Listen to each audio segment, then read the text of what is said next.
Oke, Assalamualaikum warahmatullahi wabarakatuh. Perkenalkan, saya Ridwan, mahasiswa pendidikan fisika Untirta, mahasiswa semester 5 dengan NIM 2280 230021. Oke, kali ini kita akan membuat video terkait tentang penggunaan bahasa baku dalam kehidupan sehari-hari.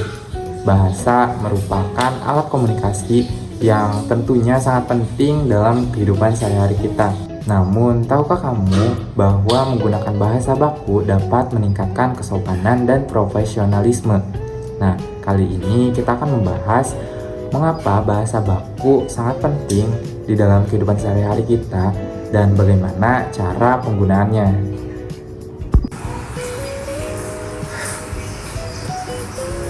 Bahasa adalah salah satu alat komunikasi utama yang digunakan manusia untuk berinteraksi, menyampaikan ide, dan membangun hubungan sosial. Di Indonesia, kita memiliki bahasa Indonesia tentunya sebagai bahasa resmi yang wajib digunakan dalam konteks formal, pendidikan, serta komunikasi resmi. Namun, dalam kehidupan sehari-hari, banyak orang cenderung menggunakan bahasa yang lebih santai atau tidak baku, seperti bahasa daerah, slang, atau bahasa gaul. Meskipun hal ini dapat mencerminkan keakraban, penggunaan bahasa baku tetap memiliki peran penting yang tidak boleh diabaikan, terutama dalam situasi tertentu. Bahasa baku adalah bentuk bahasa yang telah distandarisasi oleh lembaga seperti Badan Bahasa, sesuai dengan tata bahasa yang benar, kosakata yang tepat, dan struktur kalimat yang formal. Penggunaannya tentunya tidak hanya menunjukkan rasa hormat terhadap lawan bicara, tetapi juga mencerminkan tingkat pendidikan, kedisiplinan, dan keseriusan seseorang dalam berkomunikasi. Misalnya, dalam lingkungan kerja, penggunaan bahasa baku saat berbicara dengan atasan atau menyusun laporan dapat meningkatkan citra profesionalisme.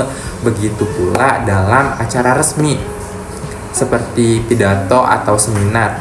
Bahasa baku membantu menyampaikan pesan dengan lebih jelas dan terhormat tentunya, teman-teman. Untuk memahami perbedaannya, mari kita lihat beberapa contoh konkret. Oke teman-teman, di sini ada beberapa contoh situasi percakapan yang secara baku gitu. Yang pertama, percakapan formal dengan atasan. Nih, yang salah seperti ini. Pak, aku mau lapor soal tugas ini, kayaknya jadi besok deh. Itu tuh salah teman-teman, tapi yang benar seperti ini. Selamat pagi Pak, saya ingin melaporkan perkembangan tugas ini. Perkiraan selesainya adalah besok ya, jika diizinkan. Nah, itu adalah contoh bila percakapan bersama atasan.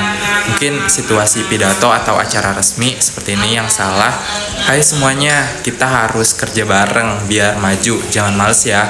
Nah, itu tuh salah teman-teman. Jadi yang benar seperti ini. Hadirin yang terhormat, marilah kita bekerja sama demi mencapai kemajuan bersama. Semoga kita semua termotivasi untuk berkontribusi. Nah, itu contoh pada saat pidato. Mungkin pada saat tulisan resmi di surat gitu ya teman-teman. Contoh yang salah seperti ini. Kepada Bapak, aku minta izin buat cuti minggu depan, makasih ya. Itu tuh salah teman-teman, karena penulisannya tidak baku. Untuk surat, untuk yang benar seperti ini. Kepada Bapak, terus namanya siapa, dengan hormat saya mohon izin untuk mengambil cuti pada minggu depan. Atas perhatiannya saya ucapkan terima kasih. Nah, jadi itu contoh-contohnya teman-teman. Nah, penggunaan bahasa baku juga memiliki manfaat jangka panjang. Pertama, hal ini membantu kita menjaga identitas budaya dan kebanggaan sebagai bangsa yang memiliki bahasa nasional yang kaya. Kedua, dengan terbiasa menggunakan bahasa baku, kemampuan berbahasa seseorang akan meningkat, baik dari segi kosakata maupun tata bahasa. Ketiga, dalam dunia global yang semakin kompetitif, kemampuan berkomunikasi dengan bahasa baku dapat menjadi nilai tambah, terutama saat berinteraksi dengan pihak luar atau dalam lingkungan profesional. Namun, menguasai bahasa baku tidak berarti kita harus meninggalkan bahasa lain, seperti bahasa daerah atau bahasa informal sepenuhnya. Kuncinya adalah menyesuaikan penggunaan bahasa dengan konteks yang tepat di rumah atau bersama teman dekat. Bahasa santai bisa mempererat hubungan, sementara itu di sekolah, kantor, atau acara resmi, bahasa baku menjadi pilihan yang lebih sesuai. Oleh karena itu, penting bagi kita untuk terus melatih diri, baik melalui membaca buku, mendengarkan pidato, atau berlatih berbicara dengan kalimat yang benar. Nah, dengan demikian, mari kita biasakan penggunaan bahasa baku dalam kehidupan sehari-hari, terutama di lingkungan yang membutuhkannya.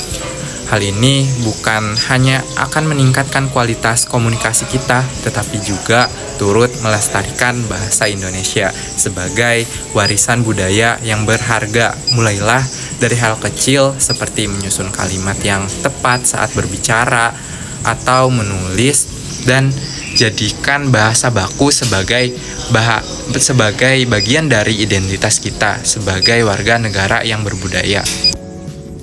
Nah, cukup sekian dari saya video pembelajaran terkait bahasa baku dalam kehidupan sehari-hari. Semoga video saya bisa menjadi media pembelajaran teman-teman semua.